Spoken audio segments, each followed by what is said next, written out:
At the beginning of this week's Parsha, Parsha Toldot, in chapter 25 of Genesis, we learn about Yitzchak marrying Rivka. Isaac marries Rebekah. In verse 20 of that chapter, Yitzchak ben 40 shana bekachto et Rivka. Yitzchak was 40 years old when he marries Rivka, and to describe who Rivka is, in case we didn't know about her, she is Bat Betuel Arami, she is the daughter of Betuel, she is Mi Padan Aram, she's from a place called Padan Aram, and she's the sister Achot Lavan Arami Loli Isha. He takes this woman, Rivka, Rebekah, who has a father named Betuel, she is from a place called Padan Aram, and has a sister named Lavan. That's the person, that's the Rivka that we're referring to. And the verse seems to tell us information that we already know. If you look back in chapter 24, all of this information is told to us about Rebekah. So why the need to repeat this? And that's Rashi's question. Why does the verse repeat this information for us again? And if one reads Rashi, we'll read it inside, Rashi explains, Didn't the pasuk, didn't the verse already tell us, didn't the Torah already tell us that Rivka, Rebekah, was the daughter of Betuel, V'achot Lavan, and the sister of Lavan, Umi Padan Aram, and from a place called Padan Aram? Didn't we know all that? Ella l'hadgid shivcha. It's intended to give her praise. Rebekah gets praise from finding out all this information. How is that so? Well, Shechaisa Bas Rasha. She's the daughter of a wicked person. Betuel was wicked. V'achot Rasha, and she's the sister of a wicked person.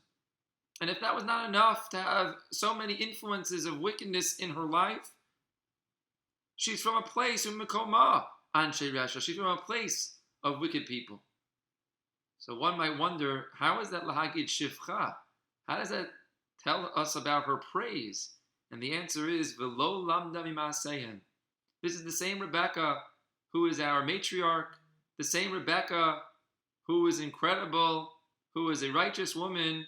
That Rebekah was surrounded by so many influences of wickedness, of problems, of evil in her life. And instead of allowing those influences to take hold of her character, she rejected all of them and didn't learn from their ways. That's verse number 1. The second Rashi that we'll learn is in verse number 22, same chapter.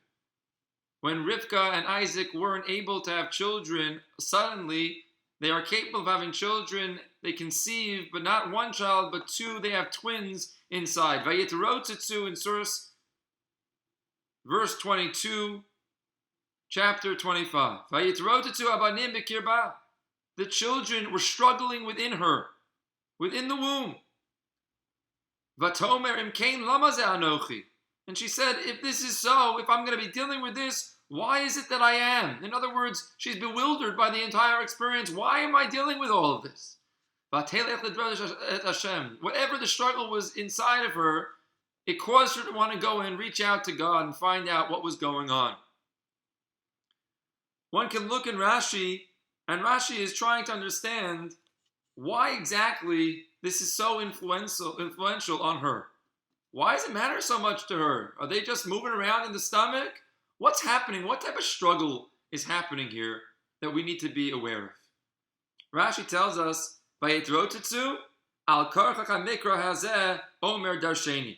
This verse is basically screaming to us, expound on me, explain me. There's more here than meets the eye. Shastam mahi ritzitzazo. What is this struggling? Because of imkein lamazeh anochi, and the verse says, and from struggling, she's basically questioning her entire existence. What's going on? Raboteinu darshuhu. The rabbis explain, Lashon ritza. This is not struggling. It is actually from the word larutz, to run. The children are running inside of her. No, they're not on a treadmill inside. What are they doing?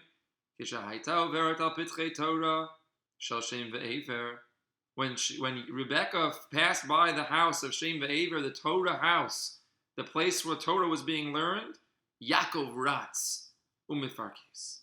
Jacob would run and try to essentially get out. He wanted to go to that home of Torah. But what happened? Right, he wanted to go Latzeit, he wanted to leave the womb to go over there. Overet apitche avodah zara, Esav mifarkes Latzeis.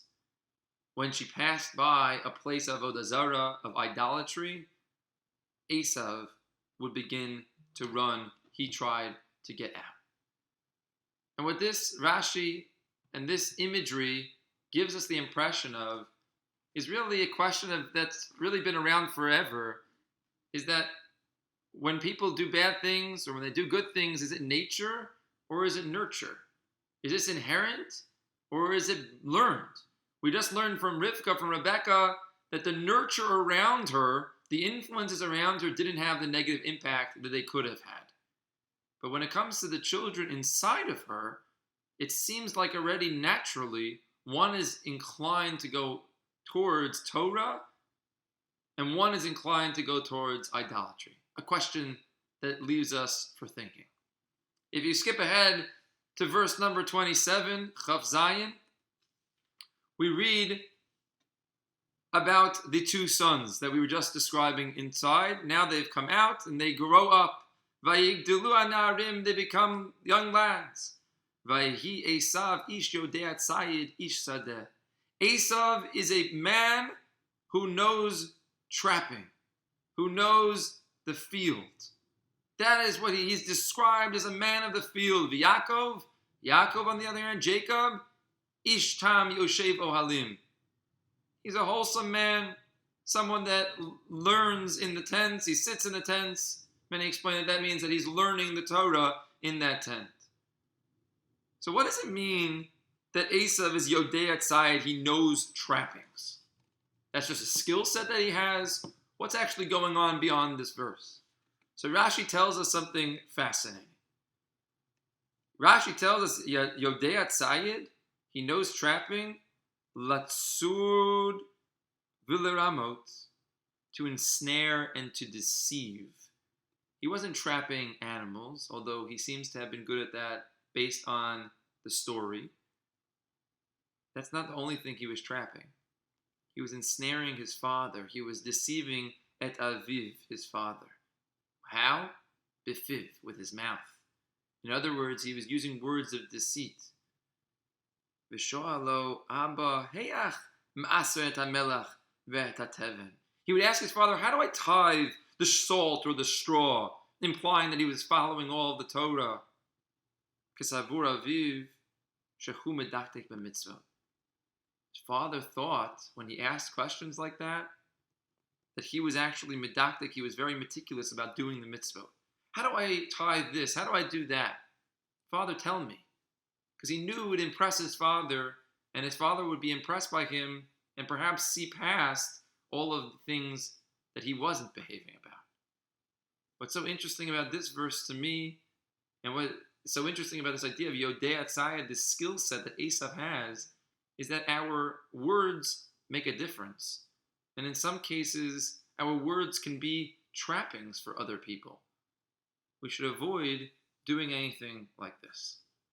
We now skip ahead to chapter 27. We're no longer in chapter 25, now chapter 27, in the first verse of chapter 27. And over here, we learn about the elderly state of Yitzchak, of Isaac. Vayhi ki zaken Yitzchak. Yitzchak is getting old. And vatichena inav miraot. And his eyes no longer able to see, or they get more difficult in seeing. And ultimately, his eyes not being able to see is what leads to Jacob being capable of tricking his father into giving him the blessing, which we'll return to in just a moment. But for the time being, why is it that Yitzchak, that Isaac, loses his sight? So the Rashi wants to understand and gives us three different explanations, three different potential answers as to how or why Yitzchak loses his sight. And each of them will give us a different piece of information. Perhaps each of them are all true, which is such an impressive idea, impressing upon us the idea that really every moment in life, every experience in life can be understood in multiple different ways from multiple different avenues, and it's worthwhile to look at them and to investigate them from different vantage points. Rashi explains that Vatechena, how did they become, how did Yitzchak lose his sight? Ba'ashanan shel elu, through the smoke of these people, these are the wives of Esav. Shahayu mashanot umakdirot la'avodah zara.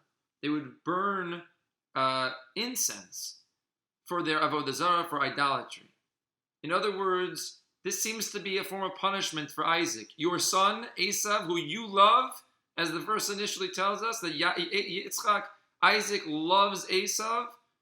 The son you love just married women who are serving idolatries. And the smoke that came from their idolatrous ways actually caused him to lose his eyesight.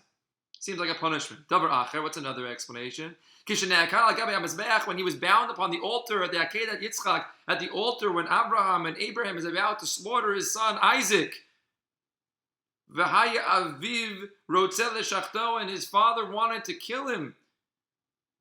Be'ot hashah, at that moment, niftechu hashamayim, the heavens opened up. V'ra'u malachi hashares, and the angels saw what was going on. V'hayu bochim, and they began to cry. They began to cry, and those tears, v'yardu dimosegem v'naflu aleinav, v'fikach kahu einav. Those tears of angels fell into the eyes of Isaac and ultimately caused him to lose his eyesight. In other words, his eyesight being lost years later were being influenced, his eyes were being influenced by moments that happened previous in his lifetime, and those angels' tears were now causing him to lose his eyesight. And the third answer, davar acher, kidei sheyitol Yaakov et habrachot, because God wanted Jacob to be able to get the blessings. As we pointed out, it was very important that Isaac couldn't see in order for Jacob to get the blessings. And perhaps from a divine perspective, Isaac needed to lose his eyesight in order to allow it to happen. And again, as I mentioned earlier, each of these three reasons can all be true. It doesn't have to be one or the other, but it's so fascinating at times to think about different moments in our lives or different experiences in our lives as having multiple reasons beyond even the most obvious ones. If you jump ahead to verse 19 in chapter 27, verse 19 tells us about Vayomer Yaakov el Aviv, Anochi Esav b'chorecha. The moment when Jacob seems to deceive his father, seems to lie to his father, and says, yeah, Abba, father, I'm Yaakov, I'm Jacob. He is Jacob, but he says to his father, Anochi Esav b'chorecha, I am your son, Esav, who is your firstborn son. Come and give me the bracha. Come give me the blessings. Jacob receives the blessings from Isaac, and right beforehand says, I'm your son, I'm your firstborn son, Esav. Well, you're not, Jacob. You're not Esav. How could you say that you are? And Rashi is troubled by this, and in a short Rashi explains, Anochi hamevi lecha ve'esav hu b'chorecha. In other words, there's like a pause in the verse. When Jacob responds, Vayomer Yaakov el Aviv, Jacob says to his father Isaac, Anochi, I'm the one that's bringing you this meal right now. Comma, Esav b'chorecha. And Esav, he is your firstborn. I am not that person. Even though when you read the verse quickly, it seems to imply that Jacob was lying. No such thing, says Rashi. He says, Anochi, I'm here to give you your food. Esav b'chorecha, Esav is your firstborn. But he wasn't lying to his father. Fascinating. Jump ahead a couple of verses to verse number 22. Vayigash Yaakov el Yitzchak aviv, vayimushehu, vayomer hakol kol Yaakov, vayadayim de Esav. Isaac is not convinced. And the reason he's not convinced when Jacob approaches him is because He comes close, and while he's wearing clothing that seems to imply, and skins that seem to imply that his arms were like Esav, Hakol Kol Yaakov. His voice seems to sound like Jacob. Yes, he's wearing the costume to imply that he's Esav, but really his voice still sounds like himself. So how did Isaac get so tricked? If he knew that the voice was like Yaakov, what happened that day? Did Esav just lose his voice and now start sounding like his brother? Or maybe it really wasn't the voice itself. Again, another beautiful idea about the value and the importance of the way we speak. Rashi here explains in verse 22, Kol Yaakov, the voice of Jacob, shemedaber belashon tachnunim, because he is speaking in a supplicating tone. Kumna, rise up, please. About Esav, belashon kinturya, diber. But Esav, he spoke in an antagonistic tone. Yakum avi, get up, rise up, my father. Yaakov had a more polished perspective in the way he spoke. He says, Kumna, please, Abba, can you get up? Whereas when Esav would come in kind of a antagonistic way, he would say, get up, Abba, get up. When Yitzchak says, Kol Kol Yaakov, the voice is that of my son Jacob, not Esav, it's not that the voice is, it was actually the tone and the way he spoke. It was so apparent to Isaac that something was off. Maybe not as apparent as noticing one voice versus the other. Maybe they actually sounded very similar. But the way that they spoke actually threw Isaac off. Not enough for him to reject Jacob and giving him the blessings, but enough to question what's going on here. Again, the power of the way we speak and the way we interact with other people at times can be so clearly different from our typical way of talking, and we should always really be careful to make sure to speak like Yaakov and not like Esav, to speak nicely and calmly as opposed to in a commanding way. And for the last Rashi for today, in verse 33, again, chapter 27, verse 33, Yitzchak gets very nervous because after giving the blessing to Jacob, Esav shows up with the same meal and says, No, Abba, give me the blessing. Father, give it to me. I'm Esav. I'm your firstborn. And Yitzchak understands, Isaac understands what just happened. Isaac trembled a very, very intense trembling.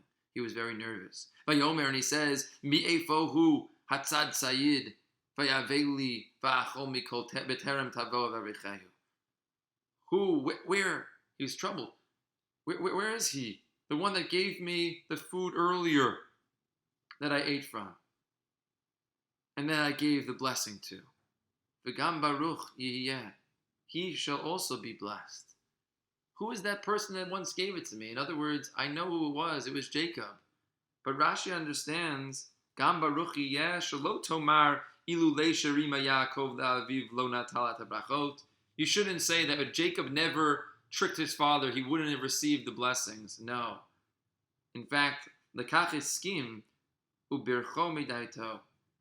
When Isaac says, Gam baruch yeh, he too shall be blessed, he was giving his consent to what Jacob had done and actually blessed him knowingly in that moment, acknowledging that Jacob deserved it. What we learn here is the power of words, the power of major, major circumstances in the lives of our forefathers, and understanding that in certain times, like when Isaac is blind, there's a lot more than meets the eye. Have a wonderful, wonderful day.